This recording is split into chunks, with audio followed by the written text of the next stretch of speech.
მოგესალმებით.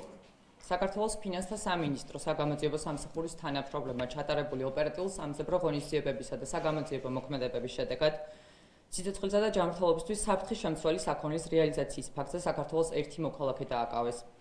გამოძიებით დადგინდა, რომ ბრალდებული 2025-2026 წლებში ყიდულობდა სხვადასხვა დასახელების ბრენდულ ვადაკასულ პროდუქტს, რომელიც უნდა გამოეყენებინათ ცხოველების საკვებად. დაკავებული პირი კუსტარულად დამზადებული ბეჭდის მეშვეობით პროდუქციას ვარგისიანობის ვადას უსვლიდა და აღნიშნული პროდუქტის რეალიზაციას ლაგოდეხის მუნიციპალიტეტის სოფელ ქვემო გურგენიაში საკუთარი საცხოვრებელი სახლის ეზოდან ახდენდა. გამოძიების პროცესში დაგეგმილი ოპერატიულ სამძებრო ღონისძიებების ფარგლებში ბრალდებულისგან შეძენილი იქნა ბრენდირებული ვადაკასული პროდუქცია. ჩხრეკის შედეგად ბრალდებული საცხოვრებელი სახლის ეზოში არსებული სასაწყობე ფართიდან და ავტომანქანიდან ამოღებულია დიდი ოდენობით სხვადასხვა დასახელების ბრენდული ვადაკასული პროდუქცია, ვარგისიანობის ვადის შესაცვლელად კუსტარულად დამზადებული ბეჭედი, ასევე ვადაკასული პროდუქციის რეალიზაციის შედეგად მიღებული ფულადი თანხა. საქმეზე გამოძიება მიმდინარეობს საქართველოს სისხლის სამართლის კოდექსის 198 მუხლის პირველი ნაწილით.